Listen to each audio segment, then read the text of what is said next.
కారెక్కి కూర్చుని మొహం ఒకసారి గబగబా తుడుచుకుంది వినత. ఉద్యోగానికి రిజైన్ ఇచ్చేశారా మాస్టారు? సెలవు పొడిగిస్తున్నాను. ఈ బిజినెస్ వ్యవహారంలోకి అమ్మ నన్ను బలవంతంగా నెట్టిందా? కాస్త 4 అడుగులు వేసి లోతుపాతులు మంచి చెడ్డా తెలుసుకుని అప్పుడు నాకు సరిపడదనుకుంటే బిజినెస్కు గుడ్ బై చెప్పి తిరిగి ఉద్యోగంలో చేరిపోవాలని అనుకుంటున్నాను.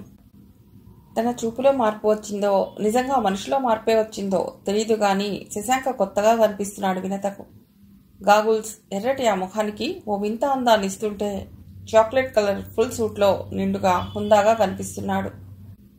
హావభావాల్లో అంతకు ముందు లేని ఓ పెద్ద తరహా చురుకుదనం వ్యక్తమవుతోంది.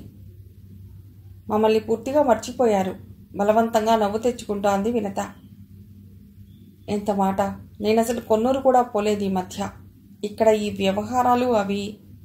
శశాంక కొన్నూరు వెళ్ళని మాట నిజమే, కానీ అంత తలతిప్పుకోలేని వ్యవహారాల వల్ల మాత్రం కాదు. కొన్నూరు వెళ్ళటమన్నా వినతకు దగ్గర కావటమన్నా ఒకటేనని అతడి భయం. అమ్మకు తెలుసా మీ అమ్మగారి సుస్థి గురించి? తెలియకేం, అక్కడ ఉండగా 3-4 సార్లు వచ్చి వెళ్ళింది కూడా. కారు నర్సింగ్ హోమ్ ముందా ఆపాడు. వినత వీపు వెనక నుండి చెయ్యి పోనిచ్చి డోర్ తెరిచాడు. వినత దిగి లోపలికెడుతుంటే తను దిగి అనుసరించాడు. కళ్ళు మూసుకుని పడుకుని ఉంది అలవేలమ్మ. ఎదవరకు దుప్పటి కప్పి ఉంచారు. మరచెంబు క్యారియర్ స్టూల్ మీదుంచి తల్లి పక్కగా మంచం మీద కూర్చుంది వినత. అమ్మా అంటూ మొహం మీదికి వంగి పిలిచింది. ఆవిడలో చైతన్యం కనిపించలేదు. అమ్మా, శశాంక మాస్టర్ వచ్చారమ్మా. మగతగా కళ్ళు తెరిచిందామె. కూర్చోమన్నట్లుగా సైగ చేసింది.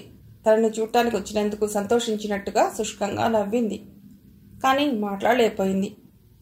ముఖం పాలిపోయి గుంటలు పడిన కళ్లలో మృత్యునీడలు కదలాడటం చూసి శశాంక భయ విభ్రాంతుడయ్యాడు. గుండెలు బరువెక్కగా అతడొక్క మాట కూడా సానుభూతిగా మాట్లాడలేకపోయాడు. వినత దోసిట్లో మొహం దాచుకుని వెక్కి వెక్కి ఏడవసాగింది. చా, ఏడవకు అమ్మ, మరీ బెంబేలు పడదు. ఎలాగో గొంతు పెగుల్చుకుని అన్నాడు. ఫారిన్ వెళ్ళి వచ్చిన డాక్టర్ ఒక ఆయన ఉన్నాడు. నాకు చాలా దగ్గరి ఫ్రెండ్. ఆయనతో సంప్రదించుదాం. ఇక్కడ కాదంటే నువ్వు మాత్రం అధైర్యపడకు. ఇక్కడ ఎలాగో ఆశలేదన్నారు. ఆ డాక్టర్ దగ్గరికి తొందరగా తీసుకెళ్దామండి. అయితే నేను ముందు వెళ్ళి ఆయనతో మాట్లాడి వస్తాను. యువతలికి వచ్చి వరసగట్టిన గదిలో ముందు వరండాలో నడుస్తున్నాడు శశాంక. కిటికీలోంచి ఓ మొహం చటుక్కున తప్పుకొనడం చూసి ఒక్క క్షణం ఆలోచనగా ఆగి గదిలోకి దారి తీశాడు. పవిట తలనిండా కప్పుకుని గుమ్మానికి వీపు పెట్టి మంచం మీద కూర్చుని ఉందో యువతి. గదిలోకి వచ్చిన బూట్ల కాళ్ల శబ్దం విని ఎవరు కావాలండి అందామె తగ్గు స్వరాన. హేమా ఆత్రంగా పిలిచాడు శశాంక. నా పేరు కరుణండి. ఆ పేరు గల ఆవిడ మరో గదిలో ఉందేమో చూడండి. ఓ సారీ. చటుక్కున వెనుదిరిగి వరండా చివరి దాకా వెళ్ళాడు శశాంక. తిరిగి చాలా నెమ్మదిగా అడుగులు వేస్తూ అదే గదికొచ్చాడు. ఇందాకటి యువతి తలగడలో మొహం దుర్చేసి వెక్కి వెక్కి ఏడుస్తోంది. ఆ నొక్కుల చుట్టూ మరెవరిది? ఈసారి నిస్సంకోచంగా మంచం సమీపించి ఆమె జబ్బల మీద చెయ్యి వేశాడు. త్రుళ్ళిపడి తలెత్తిందామె. బావా అంది భయంగా. భయపడకు, తిరిగి నిన్ను ఖైదులో పెట్టనులే. నువ్వు ఇక్కడికి? వినత తెలుసా? ఆవిడ తల్లికి బాగుండలేదు, చూద్దామనొచ్చాను. జ్వరం పడ్డావా? బాగా చిక్కిపోయావు హేమా. జ్వరమా? మృత్యువుతో ఘోరంగా యుద్ధం చేసి ఈ మొండి బతుకు మళ్లీ తెచ్చుకున్నాను. నిజంగా చాలా చిక్కిపోయింది హేమ. కానీ ఆ సౌందర్య దీప్తి ఆవంత కూడా చెదరలేదు. నెమలి చచ్చినా దాని ఈకల మెరుపు మాయనట్టుగా కొందరు అక్షయ సౌందర్యంతో పుడుతుంటారు. పాలిపోయిన ఆ మొహంలో కొత్త అందం, కొత్త ఆకర్షణ. ఎక్కడుంటున్నావు హేమా? ఇక్కడ నన్ను చేర్చిన ఆయన ఇంట్లో. ఎవరు? నీకు తెలిసిన వాళ్ళేనా? తెలియదన్నట్టు తల అడ్డంగా ఊపింది. ఆయన డిప్యూటీ తహసీల్దారు. వాళ్ళింట్లో వంట మనిషిగా చేరాను. ఎలా చేరావు ఏమిటి అని ఆ కథంతా నన్ను అడక్కు. ఆయన గారికి ఈ మధ్య భార్యావియోగం సంభవించిందిట. కంపెడి సంతానం. పెద్ద దిక్కుగా ఆయన ముసలి తల్లి ఉన్నా ఆ పిల్లలతో వేగటం చేయటం ఆమె వల్ల కాని పని. అందువల్ల నన్ను శాశ్వతంగా ఇంట్లో ఉంచుకోవాలన్న ఆలోచన కలిగింది మా యజమానికి. తాళి కట్టనవసరం లేకుండా పిల్లలకు తల్లిని సంపాదించి పెట్టాలని తాపత్రయం బయలుదేరింది ఈ మధ్య. ఆయన ఆలోచన కనిపెట్టి నెమ్మదిగా అక్కడి నుండి జారుకుందాం అనుకుంటుండగానే ఈ మాయదారి జ్వరం ఆయన కాళ్ళ దగ్గర పడగొట్టింది. ఏం చేయను, పాపం ఆయనకు నా మీద ఎంత అభిమానం లేకపోతే నా కోసం 200 ఖర్చు పెడతాడు. ఎండిన పెదవుల మీద చిన్న నవ్వు ఉదయించింది. ఇంతటి సంకట పరిస్థితిలో కూడా నవ్వగల ఆ మొండి ప్రకృతికి ఆశ్చర్యపోతున్నాడు శశాంక. ఇప్పుడైనా నాతో వస్తావా హేమ? ఇలా రాను బావా, ఈ పాడు జ్వరం నన్ను ఆయన రుణంలో పడేసింది. లోగడ ఒకరి రుణం ఎలా తీర్చుకుందో తెలిసిన శశాంక చటుక్కున లేచి నిలబడ్డాడు. వస్తాను హేమ, కానీ ఒకసారి నీకు ఇచ్చిన మాట నువ్వు జ్ఞాపకం చేసుకుని రాగలిగితే నువ్వే స్థితిలో ఉన్న ఆ మాట నిలబెట్టుకోగలను. ఆగు బావా, గబుక్కున చేయి పట్టి ఆపింది హేమ. ఇప్పుడే నేను ఆ మాట అడుగుతాను. నాకు 200 ఇచ్చేశావంటే ఆయనకిచ్చేసి రుణవిముక్తి పొందుతాను. ఆ మాట పూర్తి కాకముందే శశాంక చెయ్యి ప్యాంటు జోబులోకి పోయి యువతలకొచ్చింది. బరువుగా ఉన్న పర్స్ హేమ చేతిలో ఉంచాడు. అందులోంచి 2 నోట్లు తీసి తలగడ కింద ఉంచేసి పర్స్ తిరిగి అతడి జోబులో తోసింది. సాయంత్రం 6 గంటల ప్రాంతంలో మా యజమాని గారు వస్తారు. ఆయనకు డబ్బు ఇచ్చేసి సెలవు తీసుకుంటాను. అసలు డాక్టర్ గారే ఇవాళ డిశ్చార్జ్ చేస్తామన్నారు. సాయంత్రం వస్తాను. ఇందాక శశాంక చేయి పట్టుకున్నప్పుడు గుమ్మల్లోకి వచ్చిన ఒక శాల్తీ చటుక్కున పక్కకు తొలగింది. శశాంక కదలడం చూసి గబగబా పరిగెత్తిపోయి అలివేలమ్మ గదిలో ప్రవేశించింది. 2 గంటల తర్వాత అలివేలమ్మ గదికి తిరిగి వచ్చాడు శశాంక. విశ్వనాథ్ కూడా వచ్చి ఉన్నాడు. డాక్టర్తో మాట్లాడాను. ఇంటికి తిరిగి వస్తే చూడటానికి వీలుంటుందన్నాడు. మరి ఇంటికి తీసుకెళదామా? ఈ డాక్టర్ ఏమంటాడో. దాందేముంది, ఫీజు ఇచ్చేసి పేషెంట్ తీసిపోవచ్చు అన్నాడు విశ్వనాథ్. డాక్టర్ అనుమతి పొందాక అలివేలమ్మను కారులోకి చేర్చారు. కారు నేరుగా డాక్టర్ గంగాధరం ఇంటి ముందు ఆగింది. శశాంక దిగి వెళ్లి డాక్టర్ను కారు దగ్గరికే తీసుకొచ్చాడు. పేషెంట్ను శ్రద్ధగా చాలాసేపు పరీక్షించాడు ఆయన. తర్వాత మందులేవో రాశాడు. కారులో ఉండగానే ఇంజెక్షన్ చేశాడు. మీ ఇంటి అడ్రస్ ఇవ్వండి, రాత్రికి వచ్చి చూస్తాను. పర్వాలేదు, పేషెంట్ నెమ్మదిగా కోలుకోవచ్చు అంటూ ధైర్యం చెప్పాడు. తమ ఇంటి అడ్రస్ రాసిచ్చాడు విశ్వనాథ్. ఆఫీసు గదిగా వాడుకునే అవుట్ హౌస్లో కూర్చుని 2 గంటల నుండి సేఠ్ చందన్ లాల్తో మాట్లాడుతున్నాడు శశాంక. ఒక పెద్ద కంపెనీలో షేర్స్ అమ్మకానికి సిద్ధంగా ఉన్నాయని, సేఠ్ గారు తను కలిసి షేర్స్ కొనాలని, దానికి సంబంధించిన సంగతులు మాట్లాడుకుంటున్నారు. సంప్రదింపులు ఒక కొసకు చేరకముందే వాచి చూసుకుని చటుక్కున లేచాడు శశాంక. రేపు ఉదయం మీ ఇంటి దగ్గర కలుస్తాను అంటూ. శశాంక నర్సింగ్ హోమ్ ముందు ఆగేటప్పటికీ సరిగ్గా 6 అయింది. రా బావా, సరిగ్గా టైంకి వచ్చావు. హేమ స్టూల్ జరిపింది కూర్చోమన్నట్లుగా. ఇంకా రాలేదేవ్ మీ యజమాని? కొంచెం పరిహాసంగా అడిగాడు శశాంక. నిండుగా 100 ఏళ్లు ఆయుష్ మీకు, రండి, మీ గురించే అడుగుతున్నాడు బావ. నడి వయసులో పడిన ఒక ఆయన గదిలోకొచ్చాడు. చామన ఛాయగా గుబురు మీసాలతో, తీక్షణమైన చూపులతో, ఎత్తుగా ఉన్న స్థూల కాయంగా పెద్ద మనిషి తరహాగా కనిపిస్తున్నాడు. ఆయన చేతిలో 2 యాపిల్ పళ్ళున్నాయి. ఎవరీనా? చెప్పాను కదా, మా బావని. బావంటే ఎన్నో బావ. అతి హీనమైన పేద స్థితిలో ఉన్న ఈ యువతికి ఖరీదైన సూట్లో దొరబాబు లాంటి ఈ యువకుడు బావవుతాడంటే నమ్మడానికి నేను పిచ్చివాడినా అన్నట్లు మాట్లాడాడు ఆయన. జుగుప్సతో, క్రోధంతో శశాంక పెదవి పంటి కింద పడింది. కానీ హేమ మామూలుగానే జవాబు చెప్పింది. మా మేనత్త కొడుకండి, శశాంక మోహన్. అనుకోకుండా ఆయన కంటబడిపోయాను. నన్ను తీసుకుపోకుండా వదిలేట్లు లేడు. ఇదిగోనండి, మీరు నా కోసం ఖర్చు పెట్టిన డబ్బు. చాలా దయతో ఆదరించారు. కృతజ్ఞతలు చెప్పుకోవడం తప్ప మరో విధంగా మీ రుణం తీర్చుకోలేను. చేతులు జోడించిన హేమ కళ్ళల్లో అప్రయత్నంగా నీరు చిందింది. నువ్వు చెప్పేదంతా నమ్మమంటావా? దిమ్మెరపోయినట్లు చూస్తున్నారు తహసీల్దార్ గారు. నిజంగా వెళ్ళిపోతున్నావా సుందరమ్మ? ఆయన మొహం దిగులుగా మారిపోయింది. శశాంక ఊరకుండలేక ఓ చమత్కారం చేశాడు. ఆవిడ పేరు హేమలతండి. ఆమె తండ్రి, అదే మా మేనమామ, మిమ్మల్ని కొనేగల కోటీశ్వరుడులేండి. ఆమెకి ఇష్టం లేని సంబంధం నిశ్చయించడం వల్ల ఇంటి నుండి పారిపోయిలా వచ్చింది. ఆమె కోసం వెతకని ఊర్లేదు. ఇవాళ పట్టుబడింది ఇక్కడ. వేషం చూసి మోసపోవలసిందే గాని ఆ మాట తీరు, ముఖవర్చస్సు చూసినప్పుడే అనుకున్నాలేండి. పాపం పాండవుల అజ్ఞాతవాసంలా అయిందన్నమాట. నవ్వు దాచుకోలేక అవస్థపడుతోంది హేమ. వస్తానండి. ఈ పళ్ళు నీకోసమే తెచ్చాను, తీసుకో. దోసిలి చాచి పళ్ళందుకుని హేమ వస్తానండి అంది. శశాంక చూడలేదు గాని తహసీల్దార్ గారి పెదవులు దుఃఖోద్వేగంతో అదరటం చూసింది హేమ. ప్రియ సహచరిని శ్మశానంలో కాల్చి ఉత్త చేతులతో తిరిగి వస్తున్నప్పుడు విషాదం ఆయన మొహంలో ఆవరించుకుంది. నీటి తడితో కళ్ళు మెరుస్తున్నాయి. పాపం అనుకుంది హేమ. కారులో ఎక్కి కూర్చుని రా హేమ అన్నాడు శశాంక. ఎక్కడూ తీసుకెళతావు?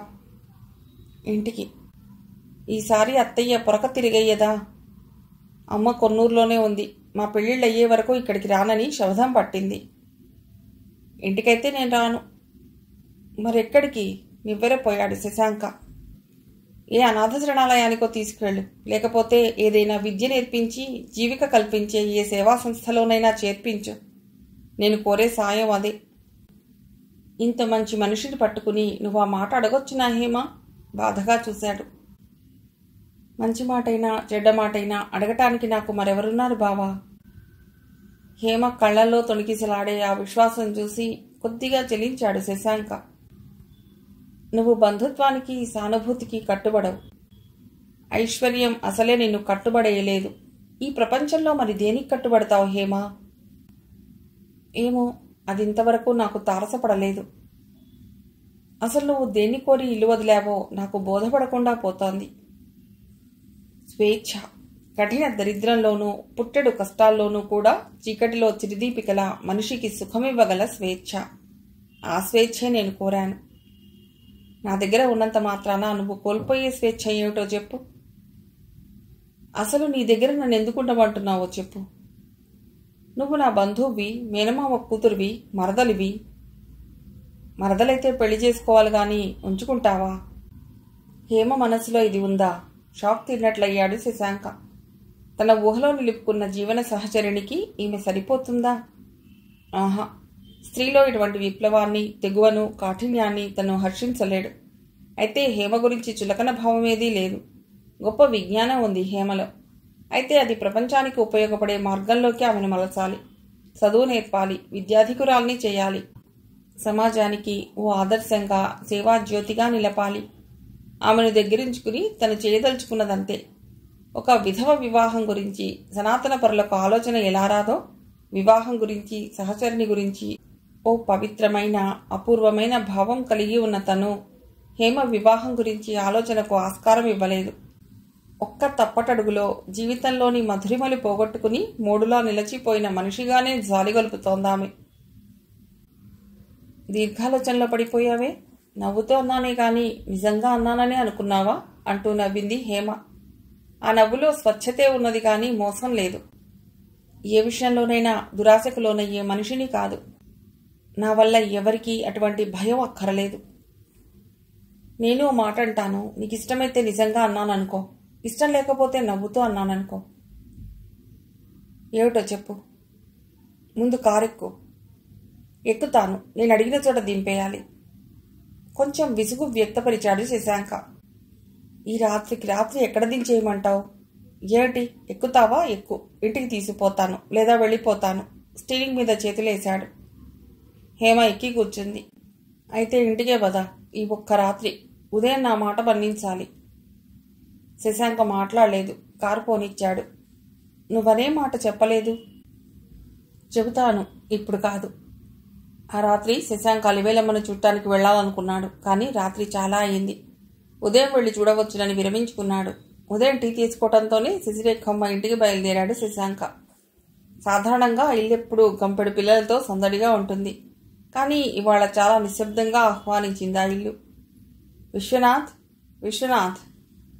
లోపల నుండి విశ్వనాథ్ భార్య వచ్చింది. ఆయన రాత్రే దంతనూరు వెళ్లారండి. రాత్రి ఆవిడకు ముంచుకొచ్చింది. డాక్టర్ వచ్చి చూసి కూడా ముక్కు విరిచారు. ఎవరింట్లోనూ చావెందుకని టాక్సీ మాట్లాడుకుని రాత్రి ఊరికి తీసుకెళ్లిపోయారామెను. శశాంక ఇంటికొచ్చాడు. స్నానం చేస్తున్నా, టిఫిన్ తీసుకుంటున్నా మనసు వికలంగా మారిపోయింది. దోసిట్లో మొహం దాచుకుని ఏడుస్తున్న వినతే జ్ఞాపకం వస్తోంది అతడికి. పాపం వాళ్ళమ్మ దారిలోనే పోయిందో ఏమిటో. తను వెళ్ళటం బాగుంటుందా? వినతకు తల్లిపోతే ఓదార్చగల, సహాయపడగల బంధుకోటి చాలానే ఉంది.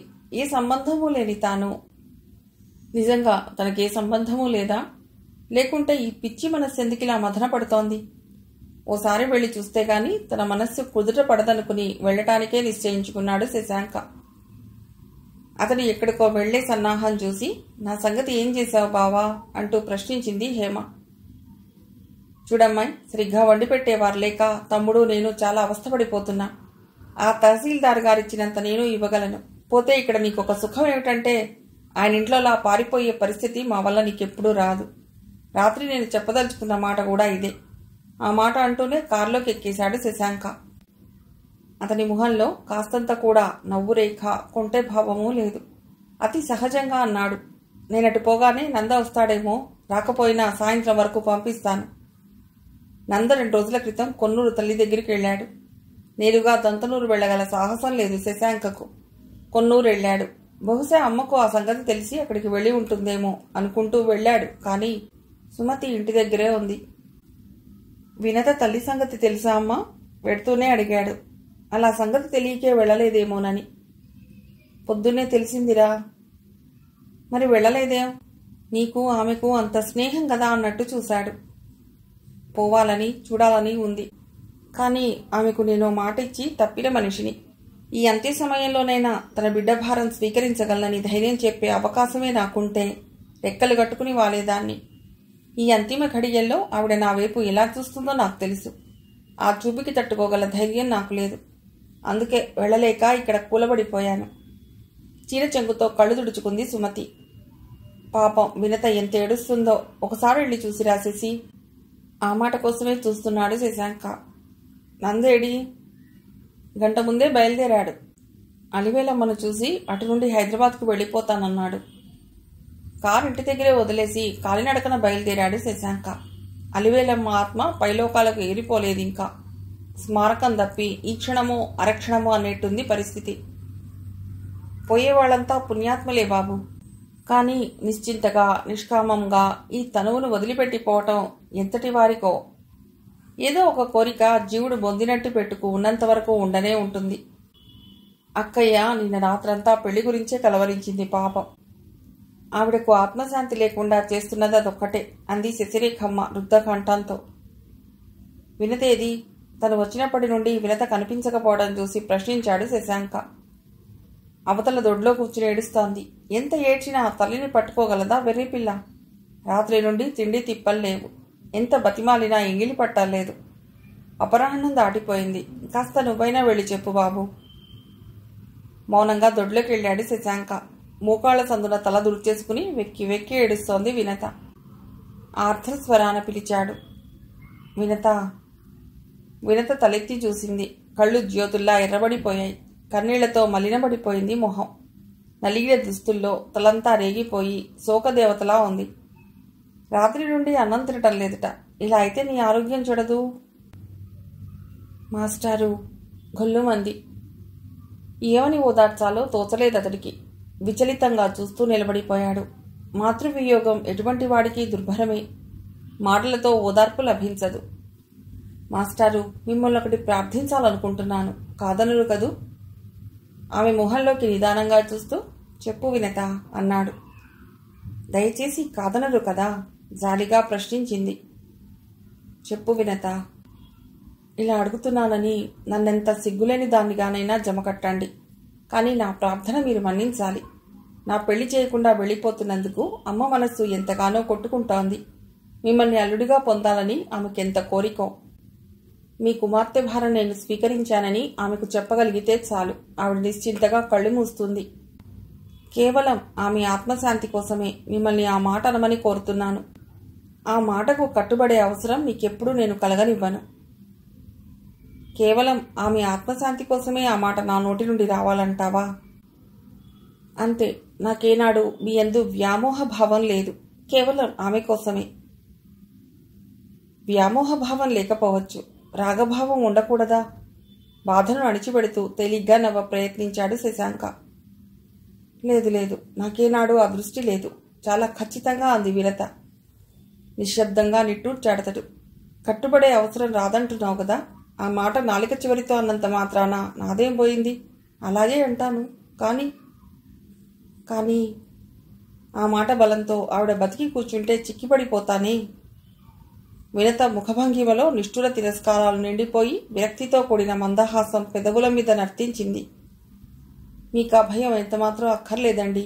మీ నోటి చలవతో మా అమ్మే బతకని మీరు ఆ మాటతో చిక్కుబడి పోనక్కర్లేకుండా నేను ఈ ప్రపంచంలోంచే తప్పుకుని మీ పరువు నిలుపుతాను. మీరు చేసిన మేలుకు నేనా మాత్రం కృతజ్ఞత తెలుపుకోనంటారా? వినత విహ్వలంగా పిలిచాడు. నా గురించి నీకేదో చెడు అభిప్రాయం ఏర్పడిపోయింది. అహంకారంతో కళ్ళు గప్పుకుపోయిన మనిషిలా ఆగుపడుతున్నావు. ఆ దోషం నీ చూపులో ఉందో నా ప్రవర్తనలో ఉందో దైవానికే తెలియాలి గాని వినత, ఎదుటి మనిషిని సానుభూతితో అర్థం చేసుకోగల హృదయం నాలో ఉంది. తోటి మనిషి కష్టాల్లో నా అవసరం ఎంతవరకు ఉందో గుర్తించగల సంస్కారమూ ఉందనుకుంటాను. అయితే ఒక్కోసారి లోకధర్మానికి కట్టుబడిపోయి ఎదుటివారి అపార్థానికి గురి అవుతుంటాను. అది నా దురదృష్టం. మీరెంతో మంచివారు, సరేనా? తెచ్చుకోలు నవ్వుతో లేచింది వినత. నా ప్రార్థన మన్నించినట్టేనా? మన్నించినట్టే. ఇద్దరూ ఇంట్లోకి వచ్చారు. తల్లి గదిలో ప్రవేశించి తలుపులు మూసింది వినత, ఎవరూ రాకుండా. అమ్మా, మాస్టర్ వచ్చారమ్మా, నీకో శుభవార్త చెప్పడం కోసం అంది ఆవిడ చెవి దగ్గర వంగి. మీరిలా రండి మాస్టారు. అత్తయ్య, నేను సుమతి పెద్దబ్బాయిని. అలివేలమ్మ మొహంలో మొహం పెట్టన్నాడు శశాంక. మీ అమ్మాయి వివాహం కాలేదన్న దిగులు మీకేమాత్రం వద్దు. వినత మా ఇంటి కోడలవుతుంది. ఆమె భారం నాది. మీరు నిశ్చింతగా యాత్ర సాగించండి. అంతవరకు నిశ్చలంగా ఉన్న ఆ మొహంలో ఏదో సంచలనం. కళ్ళు తెరవాలని విశ్వ ప్రయత్నం. ఏదో మాట్లాడాలని పెదవులు కదిలాయి. ఆశీర్వాదం కోసమేమో చెయ్యెత్తబోయింది. వణుకుతున్న ఆ చేతిని శశాంక పట్టుకున్నాడు. చేతిలో చెయ్యి వేసి మాటిచ్చినట్టుగా. కళ్ళు అరమూసి చూస్తున్నది అలివేలమ్మ. వినత చెయ్యి కోసం చెయ్యి చాచాడు శశాంక. చెయ్యి అందివు వినత. కలిసిన మన రెండు చేతుల్ని ఆవిడ చేతితో తాకి చూసుకొని మన పాణిగ్రహణాన్ని ఆవిడ ఆశీర్వదించని. అయిష్టంగా మొహం తిప్పుకుంది వినత. మీరా మాట చెప్పారు చాలు అంది మెల్లిగా. మరోసారి బరువుగా నిట్టూర్చాడు. మనస్ఫూర్తిగానే వినత పాణిగ్రహణం కోసం చెయ్యి చాచాడు. లోకభీతి కూడా త్యజించాడు. ఈ క్షణం శాశ్వతం చేసుకోవాలని బలంగా అనుకున్నాడు. వినత తనను దురదృష్టవంతుణ్ణి చేసింది. తలుపు గడియ తీసుకుని అవతలికి వెళ్ళిపోయింది వినత. స్టూల్ మీద శశాంక ఒక్కడే కూర్చున్నాడు.